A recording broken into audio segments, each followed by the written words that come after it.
Assalamualaikum warahmatullahi wabarakatuh. Kembali lagi dengan saya Ruri Apriani SPD dengan pembelajaran bimbingan dan konseling. Di sini saya akan menjelaskan tentang bahayanya rokok. Sebelum penjelasan tentang bahaya rokok, menerangkan tentang pengertian rokok. Rokok adalah silinder dari kertas berukuran panjang antara 70 sampai 120 mm dengan diameter 10 mm yang berisi daun-daun tembakau yang telah dicacah. Bahaya rokok jangka panjang.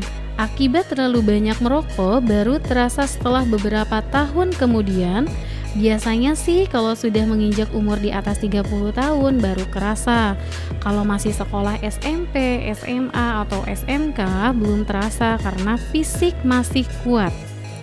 Bahan dasar pembuat rokok dari tembakau selain itu ada beberapa zat terlarang seperti tar dan nikotin yang membuat rasa rokok semakin enak. Selain kedua zat tersebut, ternyata masih banyak yang lain lagi dengan dampak yang mengerikan untuk tubuh kita. Oke, di sini ada kandungan racun pada rokok. Saya akan menjelaskannya dan menyebutkannya. Di sini ada nikotin, ada tar, terus karsinogenik sianida, benzon, kadmium, metanol, asetilena, amonia, formaldehida, hidrogen sianida, arsenik, dan karbon monoksida. Itu adalah nama-nama yang ada dalam rokok yang terkandung racunnya. Saya akan menjelaskan hanya sedikit saja di sini. Nikotin kandungan yang menyebabkan perokok merasa relaksasi, dan tar yang terdiri dari lebih dari 4.000 bahan kimia yang mana 60 bahan kimia ini diantaranya bersifat beracun. Oke, selanjutnya alasan orang merokok. Alasan pertama kali merokok dari berbagai hasil penelitian antara lain, yang pertama itu coba-coba, kedua ikut-ikutan, ketiga sekedar ingin merasakan, keempat kesepian, kelima agar terlihat gaya atau gengsi, keenam meniru orang tua, ketujuh iseng, kedelapan menghilangkan ketegangan, kesembilan biar tidak dikatakan banci, kesepuluh lambang kedewasaan. Itu adalah alasan orang merokok. Oke, betul nggak? Pastinya kebanyakannya betul sekali. Dilanjut lagi, bagi kebanyakan pelajar, mulai merokok disebabkan oleh dorongan lingkungan. Contohnya, pelajar tersebut merasa tidak enak kepada teman-temannya karena dia tidak merokok sehingga dia pun mulai merokok dan akhirnya menikmati rokok tersebut. Kebanyakan pelajar juga beranggapan bahwa dengan merokok dirinya merasa sangat hebat, gaya, dan ditakuti. Padahal jika dia tidak pandai-pandai menjaga dirinya, rokok adalah awal dari terjerumusnya seseorang kepada obat-obatan terlarang. Next, ketika seseorang telah kecanduan rokok, nikotin yang terkandung dalam tembakau merangsang otak untuk melepas zat yang memberi rasa nyaman atau dopamin, sehingga menyebabkan rasa ketergantungan untuk mempertahankan rasa nyaman. Timbul dorongan untuk merokok kembali. Inilah awal dari proses kecanduan. Ketika seseorang telah kecanduan rokok, nikotin yang terkandung dalam tembakau merangsang otak untuk melepas zat yang memberi rasa nyaman, sehingga menyebabkan rasa ketergantungan. Nah, di sini masalah yang muncul bagi pelajar perokok. 1. Mengganggu prestasi belajar di sekolah. Kedua, perkembangan paru-paru terganggu. Ketiga, lebih sulit sembuh saat sakit karena rokok mempengaruhi sistem imun di dalam tubuh.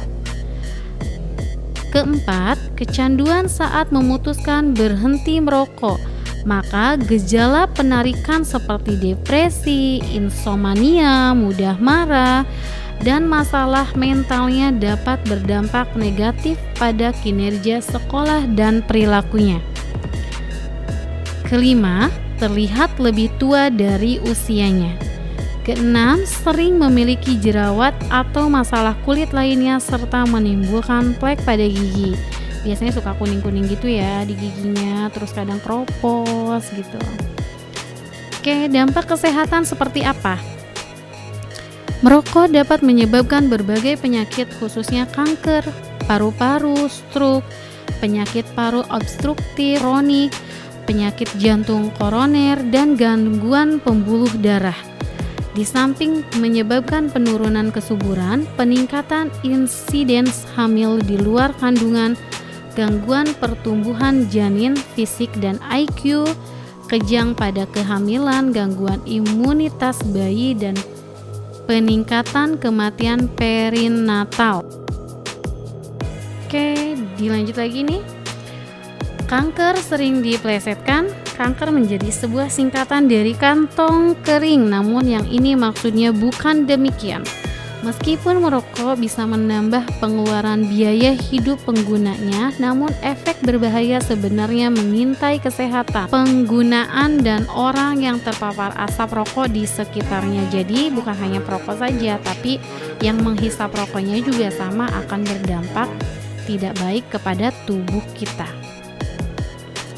Dilanjut lagi nih, ibu hamil yang merokok atau terkena paparan asap rokok akan sangat berbahaya bagi janin yang dikandung. Bila ibu hamil sering terpapar asap rokok, pertumbuhan bayi yang dikandung akan terhambat. Hal ini karena kandungan nikotin di dalam rokok bisa menghalangi plasenta menyerap nutrisi dan oksigen ke bayi. Kemudian, resiko melahirkan bayi berat badan lebih rendah dan gangguan penyakit lainnya. Sedangkan efek berbahaya bagi wanita perokok aktif maupun pasif adalah infertilitas atau ketidaksuburan. Nah, di sini jika Anda menjadi perokok aktif ataupun perokok pasif. Oke, dengarkan nih dampak kesehatannya untuk kita. Menyebabkan kerontokan rambut, gangguan pada mata seperti katarak, kehilangan pendengaran lebih awal dibanding bukan perokok, menyebabkan penyakit paru-paru kronis, merusak gigi dan menyebabkan bau mulut, menyebabkan stroke dan serangan jantung, tulang lebih mudah patah, menyebabkan kanker leher rahim. Dan yang terakhir, tips menghindari agar tidak merokok. Yang pertama, hindari berkumpul dengan teman-teman yang sedang merokok. Yang kedua, yakinlah bahwa rokok bukan satu-satunya sarana pergaulan. Ketiga, jangan malu mengatakan bahwa diri kita bukan perokok. Keempat, perbanyak mencari informasi tentang bahaya rokok. Kelima, hindari sesuatu yang terkait dengan rokok.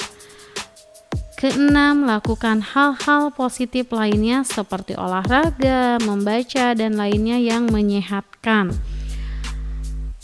Dan pergaulan yang membuat kita tidak merokok.